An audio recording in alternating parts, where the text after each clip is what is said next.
Hello, welcome to the day.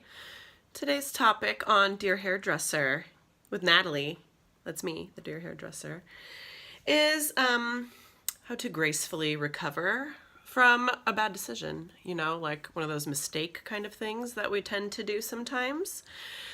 Let me start by telling you, frame this by saying that I don't believe in mistakes. I believe in lessons. So I don't think that you can make a mistake or like a wrong turn, because you can always turn that into a right turn. And I'm going to show you how to do that right here.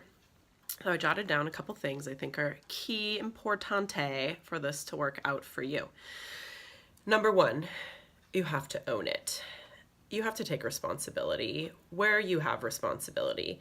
There is always some part of every situation that you're responsible for. Just always, okay? So get in the habit when something goes wrong of thinking like, what did I do here? You know, or like, how could I have been a part of this? So that's really important, because otherwise you're going to get stuck playing the blame game, and that doesn't work out very well. Here's a good example from my own life. Recently, I left some very important, expensive, valuable things in my car overnight, and I left my car unlocked. I have had my car gone through before in the back. My neighbor's even had his car stolen out of the back. I knew that, but I didn't lock the car. So when the stuff was stolen overnight, I was obviously really upset, and my first instinct, and everyone around me, is to blame the thief and what a jerk he is. And yes, obviously that's true, but I don't know this guy's situation. I'm hoping he needed to put food on the table that evening, and that's why he needed that stuff. Because I don't really know, right? What I do know is that if I had locked my car, it probably wouldn't have happened. So I have to take responsibility for that, all right? Part two. You gotta feel the feelings. Feel the feelings and get them out of the way. You're probably gonna feel stupid. You're gonna feel sad. You're gonna be angry, you know? Hopefully you can somehow arrive at laughing at yourself a little bit. The point is, it's gonna be a range of emotions. Kind of liken it to, are you familiar with the grief and grieving process? Elizabeth Kubler-Ross, really different situation, but you have to grieve the idea of what you thought was going to happen, or that you thought the results were going to be better. So you have to let that go. And the process of grieving and mourning something means that you go through a range of emotions. I don't remember exactly what the order is, because I took that class in college. But there's a lot there, and you need to leave room for that. This process usually takes me a couple days. Lately, for some of the decisions I've made, it's been taking me a little longer. So that's very important. Hi. Stella's back. Getting my necklace. And then Okay. I'm going right back. Thanks for stopping in. Bye. Bye. You want to get to step 3 really quickly, and that is to start looking for the silver lining and hunting for the blessings. Now, I was thinking that this could be a lot more fun if you think of it as a challenge, you know, okay, how could this possibly have been good for me? Let's take the stuff getting taken out of my car. That was a hard one for me. How could this have possibly been better for me? Still working on that.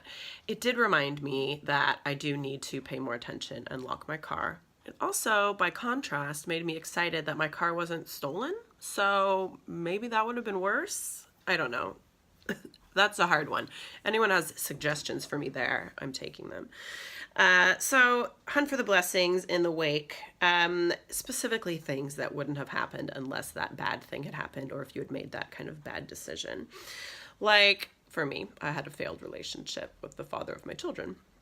Many times that felt like a giant mistake in my world for many reasons, and I'm sure he might say the same. We're not talking about him though, we're talking about me. But I have these beautiful kids, you know, and we were together for a really long time in a relationship that really wasn't that good, that I'm not super proud of all the time, especially towards the end.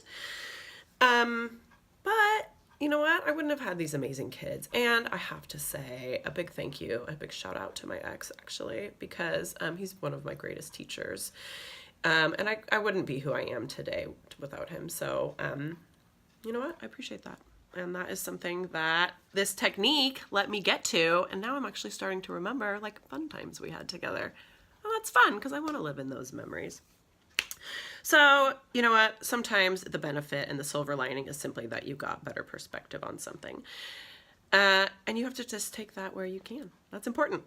Okay, so quickly, we're going to get to step 4, which I think is the most important step. So let's say you've been able to go through all of these things. You've taken responsibility for it.